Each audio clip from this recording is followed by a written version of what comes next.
Hello friends, royal सिक्खो YouTube channel में आपका स्वागत है। दोस्तों, आज की वीडियो में मैं लेकर आई हूँ आप सभी के लिए भोले भक्त की कहानी। एक गरीब लड़का था जो कि अनाथ था। एक दिन वो बालक एक संत के आश्रम में आया और बोला कि बाबा, आप सबका ध्यान रखते हैं, मेरा इस दुनिया में कोई नहीं है, तो क्या मैं यहाँ आपके आश्रम में रह सकता हूँ? बालक की बात सुनकर संत बोले, बेटा तेरा नाम क्या है? उस बालक ने कहा, मेरा कोई नाम नहीं है।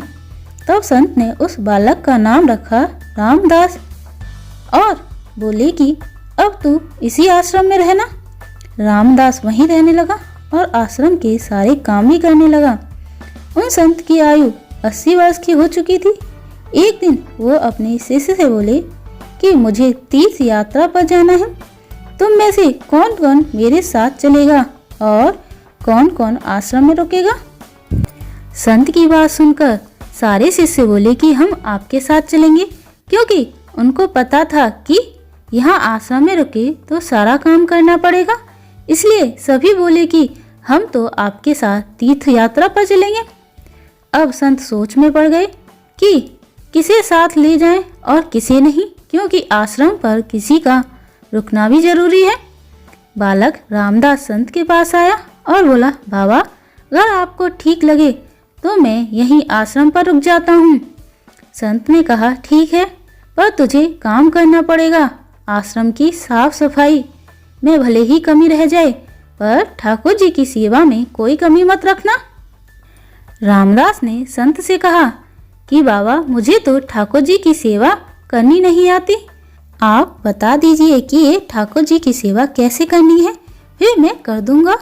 संत रामदास को अपने साथ मंदिर में ले गए और उसे मंदिर में राम दरबार की झांकी दी। श्री राम जी, सीता जी, लक्ष्मण जी और हनुमान जी थे। संत ने बालक रामदास को ठाकुर जी की सेवा कैसे करनी है सब सिखा दिया। रामदास ने गुरुजी से कहा कि बाबा, मेरा इनसे क्या रिश्ता है ये भी बता दो, क्योंकि अगर रिश्ता पता चल जाए तो सेवा करने में आनंद आएगा। उन संत ने बालक रामदास से कहा कि तू कहता था कि तेरा कोई नहीं है, तो आज ये राम जी और सीता जी तेरे माता पिता हैं। रामदास ने साथ में खड़े लक्ष्मण जी को देखकर कहा, बाबा, और ये जो पास में खड़े हैं वो कौन है? संत ने कहा, यह तेरे चाचा जी हैं। और हनुमान जी के लिए कहा, ये तेरे बड़े भैया हैं। रामदास सब समझ गया और फिर उनकी सेवा करने लगा।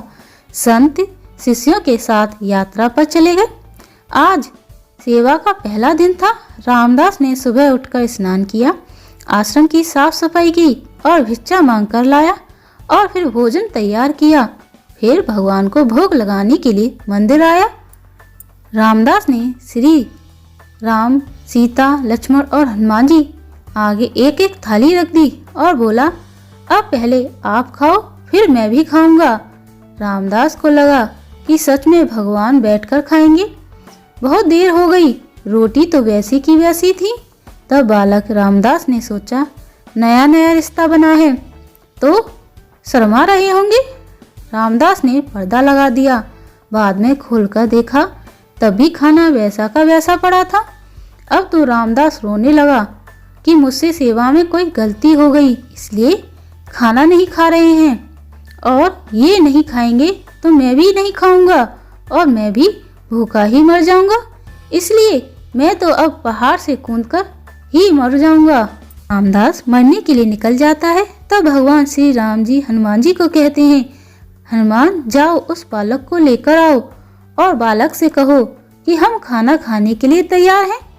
हनुमान जी जाते हैं और रामदास कूदने ही वाला होता है कि हनुमान जी पीछे से पकड़ लेते हैं और बोलते हैं, क्या कर रहे हो? रामदास कहता है, आप कौन? हनुमान जी कहते हैं, मैं तेरा भैया हूँ, इतनी जल्दी भूल गए? रामदास कहता है, अब आए हो, इतनी देर से कहाँ थे? बोल रहा था कि खाना खा लो, तब तो नहीं खाए, अब क्यों आए हो? तब हनुमान जी बोले, पिताश्री का आदेश है, अब हम सब साथ बैठकर खाएंगे। फिर राम जी, सीता जी, लक्ष्मण जी, हनुमान जी साक्षात बैठकर भोजन करते हैं। इसी तरह रामदास रोज उनकी सेवा करता और भोजन करता।